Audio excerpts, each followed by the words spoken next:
estou aqui acompanhado do meu amigo Valci, né? Valci, dá uma cena aí para a igreja aí. O Valci trabalha no Hospital Silvestre, né?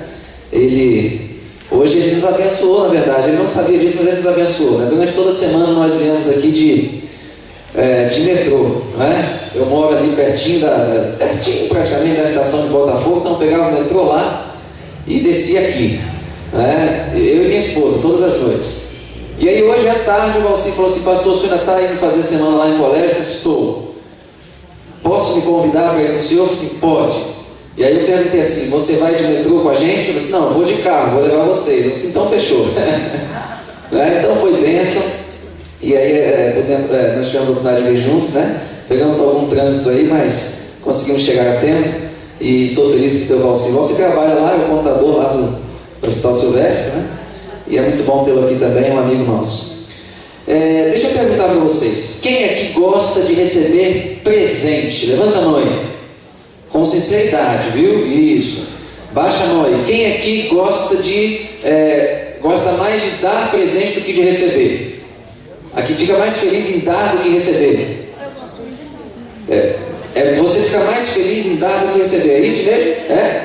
Sinta-se à vontade de me presentear, viu? Gosto muito de receber, né? Mas eu gosto de dar também presentes, né? Só falta dinheiro, mas se não tivesse, dava presente para todo mundo, né? Eu lembro de uma vez que eu recebi alguns presentes, né? Talvez um dos dias que eu mais recebi presente de uma vez só não foi num aniversário meu, mas foi numa despedida de um evangelismo que eu havia realizado. A igreja, com todo carinho, né, depois de passar alguns dias realizando o evangelismo, trouxeram lá muitos presentes, me deram faixa, me deram cartaz, me deram camisa, me vestiram, me cantaram, né? E foi uma alegria, foram muitos presentes que eu recebi. É gostoso receber presente, não é? Eu já recebi alguns presentes, assim, caros, né? Não tão caros, mas presentes bons, né? E já recebi também alguns presentes que foram aqueles presentes assim que você fica assim: puxa vida, né? Era melhor não ter dado.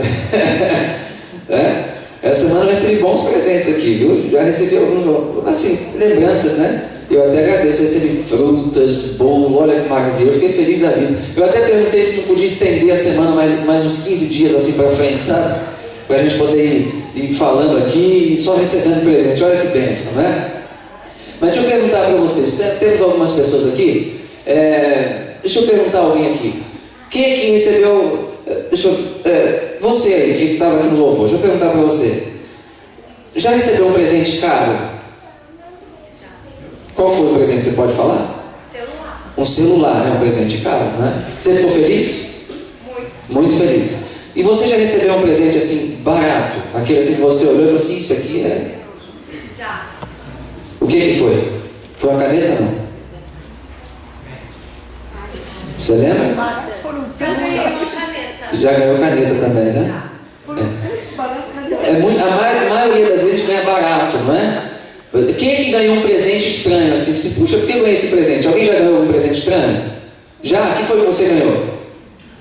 Qual foi o presente estranho assim? Um abacaxi, não? Uma galinha. Uma galinha? Olha. Olha aí, né?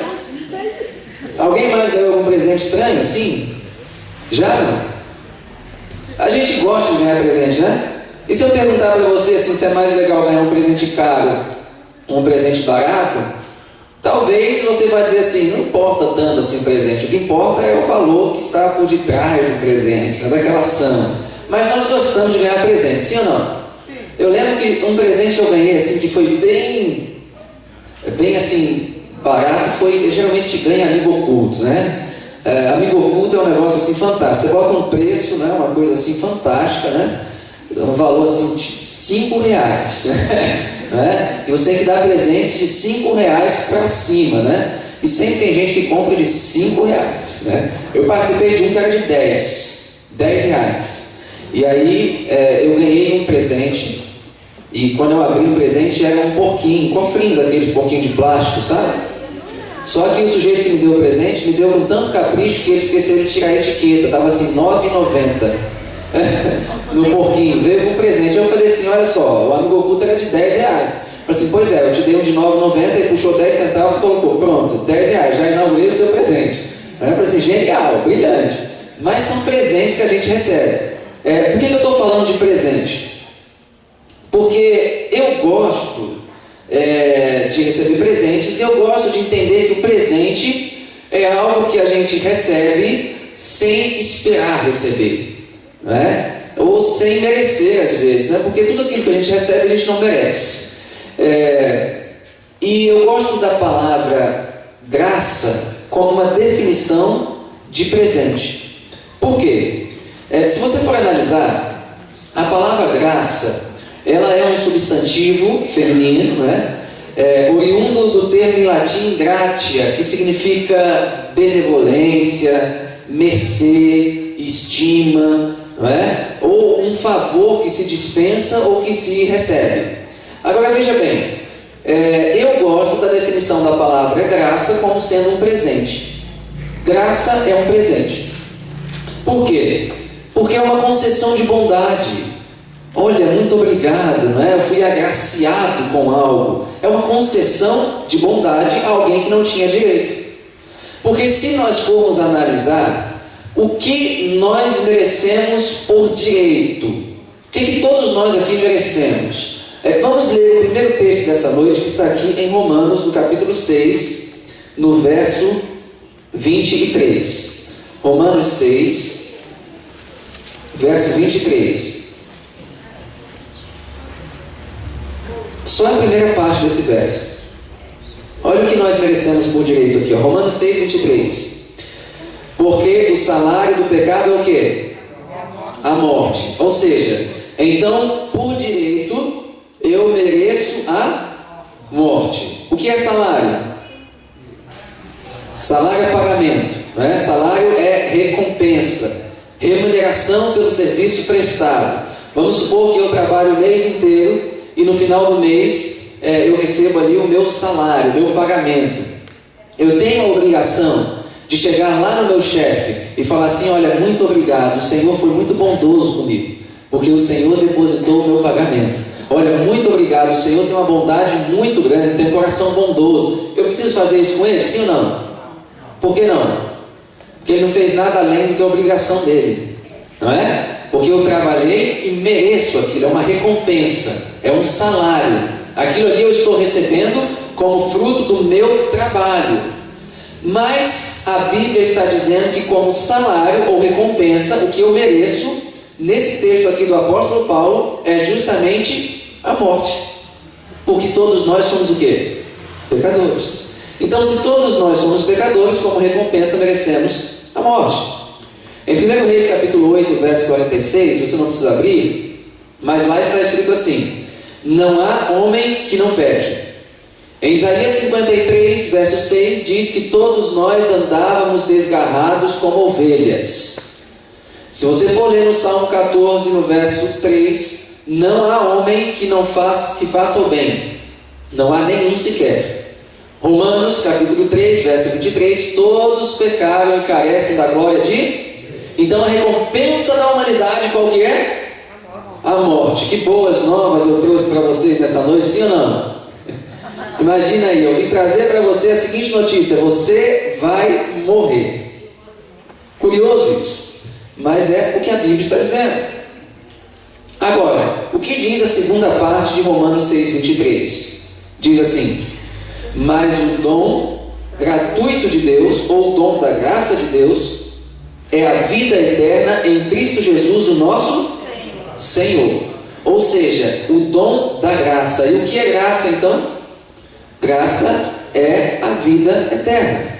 Perceba que a vida eterna está relacionada com os presentes que Deus nos dá. Olha que interessante que eu vou dizer para você. Eu queria que você prestasse atenção agora, que vocês aí atrás, presta atenção. Tudo aquilo que Deus nos dá, Ele nos dá para nos salvar. Guardaram isso aí? Eu vou repetir porque eu só ouvi um amém. Eu acho que você não entendeu. Tudo aquilo que Deus nos dá, Ele nos dá para nos salvar. Amém. Aleluia. Glória a Deus. Tudo que eu recebo de Deus, eu recebo dele, porque Ele quer me salvar. Por quê? Ou quais são as razões que alguém precisa para dar um presente para outra pessoa? quais são essas razões? Eu fiquei pensando lá, né? Vamos supor que eu fosse dar um presente para minha esposa. Não vou te dar hoje, viu? Mas de vez em quando a gente até, né? Tá, ela já regalou o olhinho assim, você, puxa, ele vai me surpreender, né? Então não crie as expectativas por enquanto, viu? Mas vamos supor que eu vou dar um presente. Por que eu vou presentear minha esposa? Primeira razão, porque eu a amo. Se eu quero presentear alguém, é porque eu amo esta pessoa. Segunda razão, por que eu poderia presenteá-la? Porque eu quero vê-la feliz. Então se eu der um presente a ela, ela vai ficar o quê? Feliz. Terceira razão, porque ela é uma pessoa boa, ela merece o presente. Eu quero dar um presente para ela porque ela é boa, uma boa pessoa. Quarta razão, porque aquele presente pode ser útil para ela. De repente, se eu der um presente, ela vai utilizar aquele presente de uma forma que vai fazer bem a ela. Então Deus também, Ele nos dá presentes por 4 razões principais. A primeira delas, porque Deus nos ama. Por isso que Ele nos presenteia. A segunda razão, porque Deus quer nos ver felizes. A terceira razão, porque Deus nos dá presentes, porque Deus é bondoso. E a quarta razão, porque Ele nos presenteia, porque Ele quer nos salvar. Tudo aquilo que Ele nos dá pensando em nos salvar. E quais são os presentes de Deus então? Toda essa introdução eu disse até agora para chegar no que eu preciso falar para você. Romanos, capítulo 12, dos versos 6 a 8. Romanos 12, de 6 a 8. Olha o que diz aqui esses versos. Romanos 12, de 6 a 8. Quais são os presentes que Deus nos dá? Tendo, porém, diferentes dons segundo a graça que nos foi dada. Olha a graça aí, ó, os presentes, né? Se profecia, seja segundo a proporção da fé. Se ministério, dediquemo-nos ao ministério. Ou o que ensina, esmere-se no fazê-lo. Ou o que exorta, faça-o com dedicação. O que contribui, com liberalidade. O que preside, com diligência. Quem exerce misericórdia, com alegria. Embora exista uma clara diferença entre dons e talentos, nós percebemos aqui que Deus, Ele nos dá dons para nos salvar. Os dons que Deus nos dá estão relacionados com a nossa salvação. Você não recebe um dom de Deus simplesmente ao acaso. Ele te concede dons para te salvar. E eu vou exemplificar isso da seguinte forma. Jesus certa vez contou uma parábola que está aqui no Evangelho de Mateus, no capítulo 25. Se você puder, abre aí a sua Bíblia. Aliás, ela já está aberta, mas vá comigo até o Evangelho de Mateus, capítulo 25, e você vai entender exatamente o que significa isso que Deus nos concede. Mateus, capítulo 25, a partir do verso 14. Note bem o que está escrito aí nessa passagem. Mateus capítulo 25, a partir do verso 14, diz assim: Pois será como um homem que, ausentando-se do país, chamou os seus servos e lhes confiou os seus bens. A um deu 5 talentos, a outro 2 e a outro 1, a cada um segundo a sua própria capacidade. E então partiu. Você conhece a história. Um senhor deu a seus servos talentos. A parábola fala de talentos, mas dons e talentos aqui estão aplicados da mesma forma, porque o dom é o talento que nós aperfeiçoamos e utilizamos para a glória de Deus. Eu posso ter o talento da música, mas esse talento não vai se transformar num dom se eu não usá-lo para a glória de Deus, porque foi Deus quem me deu esse talento, que eu aperfeiçoo com o tempo. Eu estou dando só um exemplo, que eu não vou cantar aqui para vocês, obviamente vocês vão perceber que não é o meu dom. Aliás, a gente até tenta, mas não é. Então veja, o dom e o talento aqui dentro do contexto dessa parábola, eles estão perfeitamente relacionados. Então veja bem, aqui nós temos 3 razões para entendermos essa parábola. Você sabe que cada servo recebeu uma quantidade de talentos. O Senhor deu a um 5, a outro 2 e a outro 1, representando toda a humanidade. O que Cristo quer dizer? Todos nós possuímos pelo menos um dom, um talento. E tudo aquilo que Deus nos dá, Ele nos dá pensando em nos salvar. Então, quando eu recebo um presente, o que se espera? O que a pessoa que deu o presente espera de quem recebeu o presente? Que ela use. Eu me casei na Bahia. Eu disse a vocês que minha esposa é de outro país, ela é da Bahia, né? E ela fala outro idioma, o baianês. E nós nos casamos lá. Eu já morava aqui no Rio. Então nós ganhamos muitos presentes lá. O pastor que fez o nosso casamento, ele nos deu de presente um forninho desses elétricos, sabe? Que a gente usa assim para assar coisas rápidas assim, né? Ele deu um forninho para a gente, ficou feliz com o forninho que ele deu, né, e tal. E a gente trouxe o forninho da Bahia para o Rio. E ficamos felizes com o forninho, nós começamos a usar aquele forninho, usamos uns 3 meses assim, sabe, o forninho. Só que de repente o forninho parou de funcionar. Não funcionou mais, a gente ligava ele, não aquecia, não funcionava. Mas e aí, o que aconteceu com o forninho?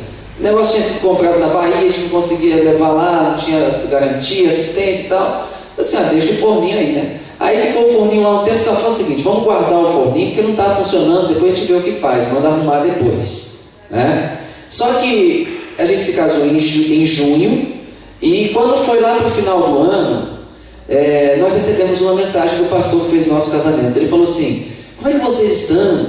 Nós estamos pensando em passar aí no Rio uns dias, e a gente queria passar uns dias na sua casa. Eu falei assim: puxa, legal, né? Eu vi um pastor aqui, casou a gente aqui na nossa casa e tal. Isso é legal. E eu estou indo com a minha família, ele pode ficar na casa de vocês? Pode, né? Nós nem estaríamos lá para recebê-lo, mas iríamos sair, ele poderia ficar na nossa casa sem problema. Lá em Campo Grande, a gente morava lá. Sabe o que aconteceu? Nós lembramos de um detalhe. Qual foi o presente que ele nos deu? Forninho. E onde é que estava o forninho? Guardado. A gente pensou assim: nós não mandamos arrumar o forninho. Quando eles chegarem aqui em casa, o que vocês acham que eles vão olhar logo de cara assim na cozinha? Eles vão procurar o forninho. Então eu falei para minha esposa assim, né? Falei assim: olha, o forninho não está funcionando. Então vamos fazer assim: tira o forninho e coloca o forninho aí em cima do balcão, só para eles olharem e verem o forninho, porque não está funcionando, né? Mas eles vão ficar felizes ali porque o forninho está ali, né? Foi impressionante. Eles entraram na nossa casa e a esposa, né, do pastor, ela olhou para a cozinha e viu o forninho e falou assim: nossa, que legal, vocês estão usando o forninho, né? Que bom que está sendo útil para vocês, ficamos felizes. E eles estavam realmente felizes. Nossa oração naquele dia era que eles não peçam para ligar porque não está funcionando. Mas só a alegria de ver ali um forninho, nós demos o presente e eles estão usando, já valeu a pena ali para eles. O que você acha que vai acontecer quando Jesus voltar como o Senhor da parábola e Ele olhar na humanidade e procurar aqui na humanidade, a cada um de nós aqui, e falar assim: cadê o presente que eu te dei? Cadê os dons que eu te dei? Cadê o forninho que eu te dei? Não sei. Como é que você acha que vai ser a reação deles? Imagina se eles chegam lá e falam assim: cadê o forninho, né? Venderam, anunciaram no LX, né? Não gostaram do forninho, né? Eles iam ficar frustrados, sim ou não? Com certeza. Imagina Deus. Vocês estão conseguindo entender aqui? Tudo aquilo que Deus nos dá, Ele nos dá pensando em nos salvar.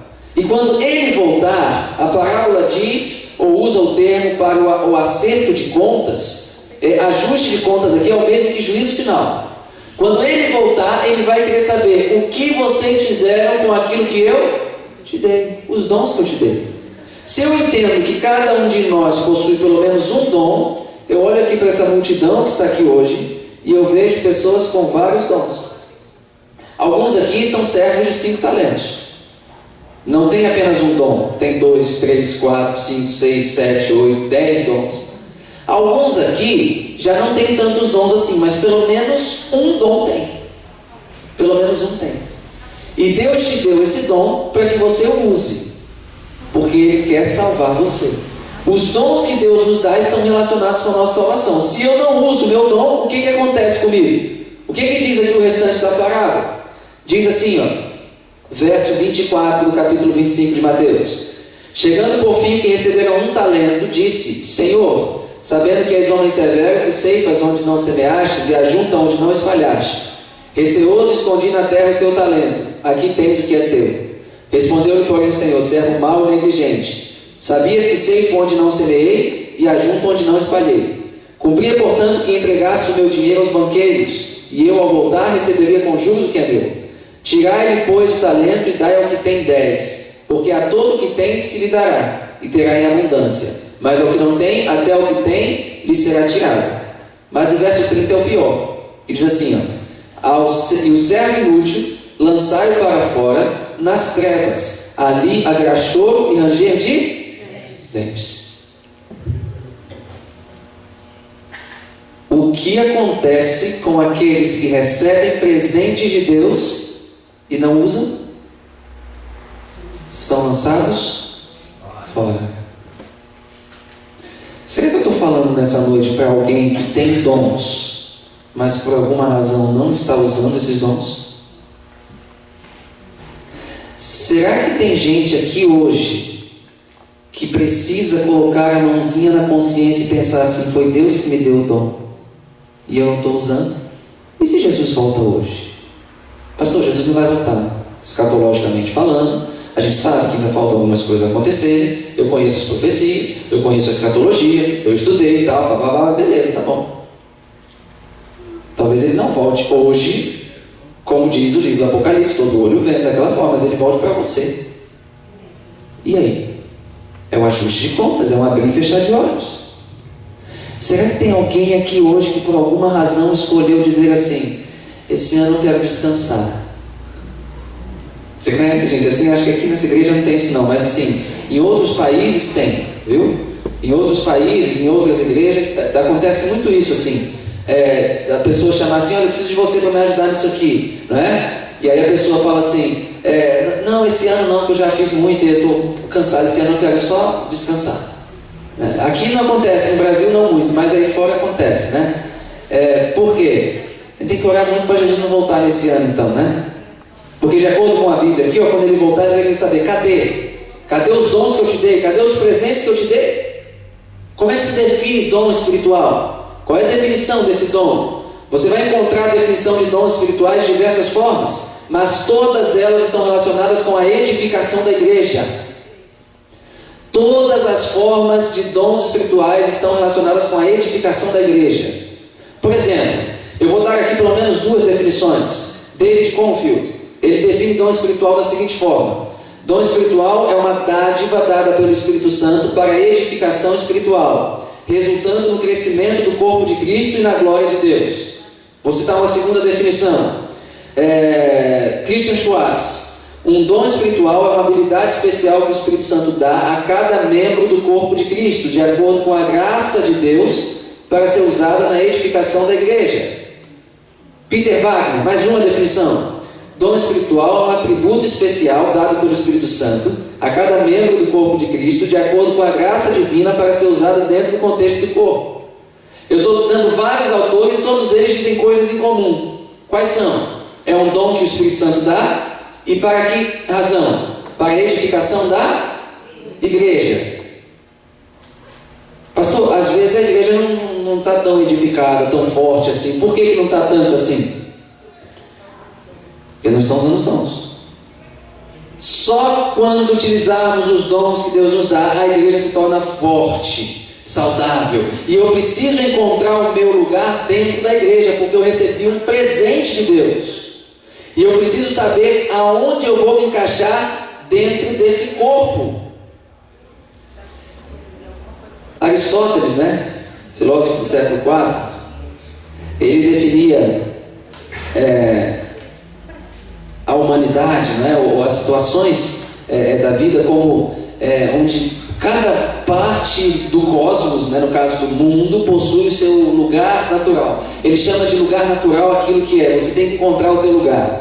No exemplo de Aristóteles, ele vai dizer assim: o vento existe para ventar, a árvore para arborizar, o pássaro para voar, a galinha para botar ovos, tudo do jeito que tem que ser. Aristóteles vai definir assim: E o ser humano do jeito que tem que ser, não é? Tudo que eu tenho no corpo funciona como tem que funcionar. O meu joelho, ele foi feito para dobrar e me fazer andar. Se o meu joelho não dobra, o meu joelho não presta, o meu joelho é ruim, ele tem que dobrar, está entendendo? Então, na definição, tudo funciona como tem que funcionar. Isso na visão dos gregos. Os gregos definiam assim, e Aristóteles chamava isso de lugar natural. E eu pergunto a vocês, qual é o teu lugar aqui dentro da igreja? Você funciona de que forma? E agora eu estou falando aqui, não é só para quem é membro da igreja, não. Se tiver alguém aqui que não é membro, batizado dessa igreja, você também tem um lugar aqui dentro, porque você também recebeu de Deus um dom e um talento. Então essa mensagem também é para você. Tá? Por exemplo, eu tenho um tio que ele gosta de, não sei se você conhece gente assim, que gosta de pegar um aparelho, desmontar todo o aparelho só para ter a alegria de montar ele. Você conhece gente assim? A pessoa está lá ociosa, não tem muita coisa a fazer, então vai lá e fala assim, eu vou desmontar essa televisão aqui. Aí desmonta a televisão todinha para montar ela de novo, né? E eu tenho um tio que gosta de fazer isso no computador. Ele está lá, assim, hoje eu estou de folga, não tem nada a fazer, eu vou desmontar esse computador aqui para montar ele todinho de novo. E ele vai armazenando uma série de peças de computador. E uma vez, quando eu era criança, ele me deu uma peça, que hoje em dia os mais novos não vão lembrar e nem sabem o que é isso, mas chamava disquete, né, que tinha uma capacidade enorme de armazenamento de 1,44 megabytes. Né? Você conseguia colocar ali pelo menos uns 30 documentos do Word. Música não cabia em MP3, né? Nenhumazinha. Então você tinha um disquete, e eu gostava de brincar com aquele disquete. Ele tirava aquele disquete, me dava os disquetes que não funcionavam, tirava as memórias RAMs que ficavam dentro ali do gabinete do computador e me dava aquilo ali. E eu gostava de brincar com aquilo, pegava o disquete, ficava puxando aquele negocinho, ficava instalando, tec do disquete, eu gostava. Né? E eu perguntava para o meu tio assim, tio, para que isso aqui funciona? E ele falou assim, para nada, foi por isso que eu te dei, né? Você, mas não funciona? Eu disse, não funciona, tá ruim, não presta, pode usar. Você tá bom. E eu ficava brincando com aquilo. E aquilo realmente não funcionava. Uma memória RAM na minha mão de computador não serve para nada. Mas se eu pegar aquela memória RAM e colocar ela dentro da placa-mãe, encaixar ela ali no slot da placa-mãe, dentro do gabinete, aquela memória RAM ela vai ter uma utilidade, sim ou não? Sim. Então aquela memória RAM ela só tem utilidade aonde? Dentro do gabinete do computador.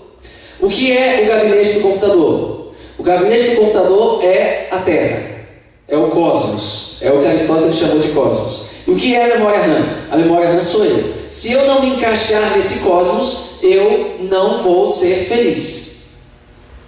Você está entendendo? Por que tem gente triste dentro da igreja? Porque não encontrou o seu lugar. Eu estou falando de lugar seu lugar de atuação. Não encontrou a sua função, eu preciso fazer alguma coisa aqui. Eu tenho que fazer alguma coisa aqui na igreja. Estão entendendo? Até aqueles que entram, os novos membros, eles precisam fazer alguma coisa aqui na igreja. Por quê? Porque se eles não encontrarem o lugar de atuação deles aqui, eles vão sair e vão perder a sua utilidade. Então isso é o lugar de atuação. Se você for buscar aí ou pensar, talvez alguns aqui já tenham visitado, por exemplo, uma instituição chamada APAI, Associação de Pais e Amigos dos Excepcionais. O que acontece nessa instituição, na APAI? Você chega lá e tem uma parede de vidro, do lado de lá algumas crianças brincando com algumas peças geométricas, né? E aí tem uma criança com um círculo e tem alguns espaços para aquela criança encaixar aquelas peças. Então se a criança pega um círculo, aí os pais e os voluntários ficam do outro lado assim, torcendo para que ela pegue aquele círculo e encaixe aonde? No formato do círculo. Aí a criancinha vai lá, especial, e tenta encaixar o círculo no quadrado, aí não encaixa. Aí a criança fica triste. Aí todo mundo que está lá fora fica assim, puxa, não encaixou, triste, fica torcendo para ela acertar. Aí ela percebe que não encaixou, aí ela vai e tenta encaixar o círculo no triângulo, aí não encaixou de novo. Aí todo mundo fica triste. Aí de repente ela vai, pega o círculo e encaixa no círculo. Aí o que todo mundo faz lá de fora? Bate palma, vibra, conseguiu. Isso é um estímulo, né? Os pedagogos aqui, as pedagogas isso é um estímulo, isso é um exercício de estímulo. Isso acontece, né? Deus, ele olha para nós e ele pensa dessa forma. Ele se frustra quando ele vê que nós temos o formato de um círculo, ou de um círculo não, porque os mais gordinhos vão sentir, né? Mas ele olha, aí você que tem o formato aí, sei lá, de um triângulo, né? Ou um quadradão, né? Ele quer que você se encaixa onde? No formato que você foi feito para se encaixar. Se você não se encaixa, Deus fica triste, mas eu fiz ele triângulo. Por que ele está querendo ser círculo? Vocês estão entendendo agora na pedagogia aqui? Eu fiz ele quadrado. Por que ele quer ser retângulo?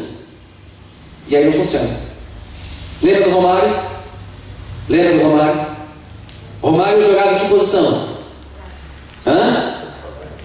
Ele era centroavante. Dizem que foi um dos melhores aí dentro da pequena área ali. Ninguém fazia gol como o Romário fazia. Agora pensem comigo. O Romário serviria para ser goleiro? Sim ou não? Não, porque ele é muito baixinho. Né? Então o goleiro tem que ser alto. O Romário não ia servir para ser goleiro. E se o Romário quisesse ser lateral? Ele ia conseguir? Não ia. Porque o Romário não gostava muito de correr. O lateral tem que ter fôlego, tem que subir, tem que descer, tem que subir, tem que descer. O Romário não corria. Você lembra do Romário? Ele não corria. O Romário ficava paradão lá esperando a bola chegar, e quando a bola vinha ele guardava lá dentro do gol. Romário era assim. O Romário serviria para ser uma posição que no futebol chama de cabeça de área ou volante. Ele serviria? Serviria? Também não, porque o cabeça de área tem que marcar, e o Romário não marca ninguém, não é? O Romário não ia servir. O Romário serviria para ser o armador do time? Também não, porque o armador toca a bola para o outro fazer o gol. O Romário é fominha, ele quer fazer o gol, ele mesmo. Então ele não serviria para ser o armador. Aonde é que o Romário é Romário? Na pequena área. O Romário só é Romário na pequena área. Porque se o Romário decidisse ser outra função dentro do campo de futebol, ele não seria Romário. Ele seria qualquer outra coisa. E ninguém nunca conheceria o Romário. Você está entendendo aqui? Quem é você aqui dentro da igreja? Quem é você aqui dentro desse espaço? Seja você membro dessa igreja ou amigo visitante. Qual é a tua função aqui dentro? Deus te deu um presente e Ele vai voltar para te cobrar esse presente. O que você vai oferecer a Ele? Vocês estão entendendo a mensagem de hoje? Sim ou não? Sim ou não, irmãos? Qual é o teu lugar natural? Onde você está? Será que somente poucos servos têm trabalhado com seus talentos e dons? Enquanto muitos não têm feito absolutamente nada? Ou será que muitos têm feito, enquanto poucos ainda não fazem nada? O ideal de Deus é que para que o corpo funcione, todos trabalhem em harmonia. Amém. Todos aqui têm um dom. Todos. Amanhã você vai perceber a diferença. Nós vamos falar aqui no encerramento que quando nós usamos isso, a diferença que isso faz aí fora. Eu fico imaginando um exército de pessoas aqui, cada um com o seu dom, encaixando a peça no formato correto, fazendo o que tem que ser feito. E às vezes o teu dom é dar um abraço em alguém. Mas eu não sei falar, eu não sei cantar. Quem disse que dom é cantar e falar? Também é, para alguns, para outros não. Mas talvez o seu dom seja abraçar alguém, dar um sorriso. Talvez o seu dom seja orar para alguém. Estou orando por você. Isso é o exercício do dom. Eu encontrei o meu lugar, é o que me dá prazer, é o que me dá alegria. Talvez o seu dom seja operar um som. Talvez o seu dom, você tem que encontrar o teu lugar. O Senhor da parábola confia aos servos dons, e quando Ele voltar, Ele vai querer saber o que fizestes com os dons que eu te dei. A alegria vai acontecer quando nós dissermos assim: Senhor, Tu me confiou dons. Aqui está tudo que o Senhor me deu. Eu ainda multipliquei. Eu dobrei isso aqui. Jesus vai olhar para a gente e vai dizer assim: vocês foram bons servos. Servo bom e fiel. Quando tinham pouco, foram fiéis. Vem comigo que eu vou te colocar no muito.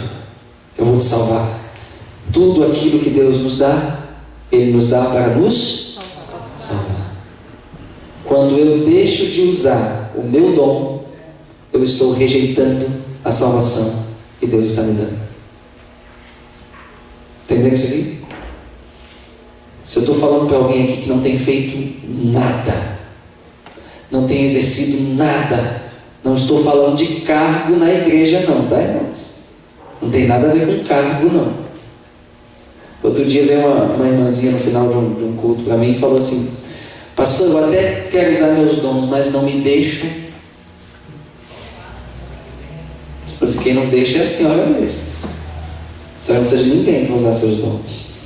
Só depende de vocês. Foi Deus que te deu. As contas vocês vão prestar a Deus. Tudo aquilo que Deus nos dá, Ele nos dá para nos. Se eu não uso meu dom, eu estou rejeitando a salvação que Deus nos deu. Louvado seja o Senhor, porque hoje Ele pode nos abrir os olhos para essa realidade, porque Ele quer nos salvar. Ele quer dizer assim: vocês são fiéis mordomos, vocês administram bem aquilo que eu dei para vocês, mesmo sendo um apenas, ou 2, ou 5, ou 10, ou mais, vocês administram bem, e eu quero levar vocês para viver comigo no céu. E eu pergunto: quem é que não quer ir para o céu? Quem é que não quer ser salvo? É óbvio que todos nós queremos ser salvos. É óbvio, é evidente que todos nós queremos ir para o céu.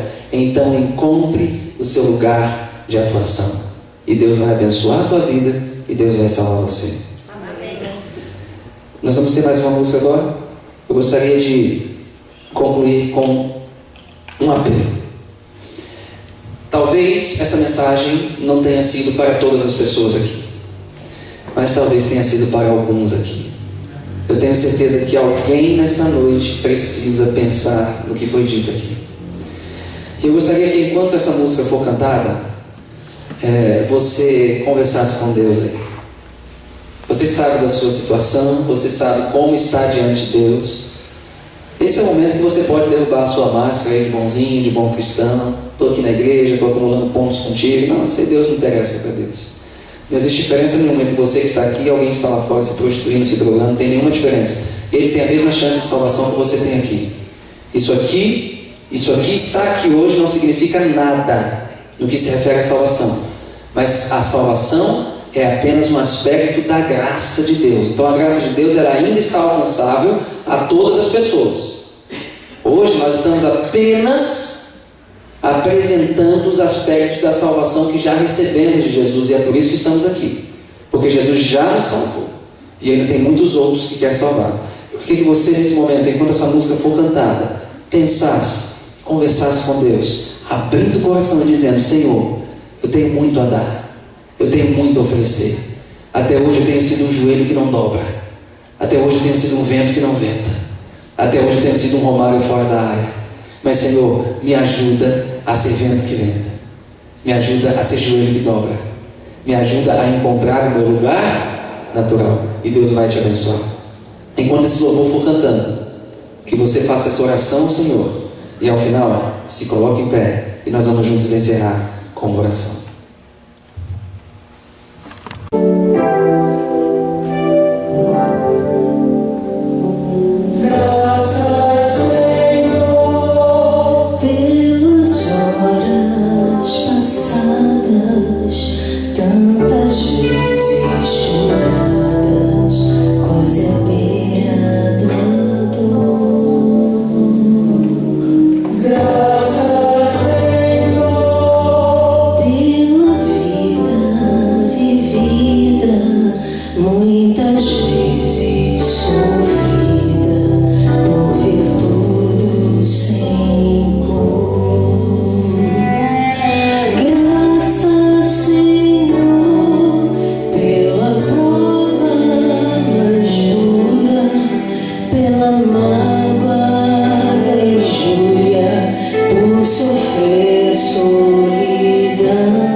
Vamos orar? Graças te damos, Senhor, por tua bondade e misericórdia que tem tido por cada um de nós. Não merecemos, pois somos pecadores. É verdade. Mas a tua graça ela nos alcança nesta noite. Amém. Obrigado pelos dons que o Senhor nos dá. Obrigada. E tudo que o Senhor nos dá, o Senhor o faz para nos salvar. Amém. Obrigado por estes presentes da salvação que o Senhor nos oferece. Obrigada, Pai. Que possamos desenvolver tudo aquilo que o Senhor nos deu da melhor forma possível, para juntos abreviarmos a tua volta a esta terra. Amém. Despeça-nos nesta noite com a tua paz e traga-nos novamente amanhã para mais um encontro contigo na parte da manhã. Oramos em nome de Jesus. Amém.